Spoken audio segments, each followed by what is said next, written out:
बुलेटिनच्या सुरुवातीलाच मोठी बातमी, कारण उद्धव ठाकरेंनी जोडे मारो आंदोलनादरम्यान पंतप्रधान नरेंद्र मोदींनी मागितलेल्या माफीवर टीका केली आणि त्याला भाजप नेते आशिष शेलारांनी प्रत्युत्तर दिलं। कदाचित उद्धव ठाकरेंनी यावेळी स्वतःचा चेहरा आरशात पाहिला असावा अशा शब्दात शेलारांनी ठाकरेंवर पलटवार केलाय।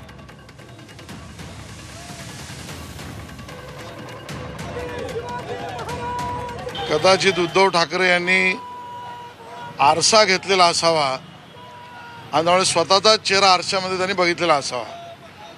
अहंकाराचा महामेरू आणि मगरुरीचा कैवारू ही उद्धव ठाकरेंची प्रतिमा आहे आणि त्यामुळे माननीय मोदीजींनी त्या ठिकाणी भाषणामध्ये सपशेल मागितलेल्या माफीमध्ये मगरुरी बघणारे उद्धव ठाकरे आणि आरशामध्ये स्वतःचा चेहरा बघितलेला असावा असं माझं मत आहे।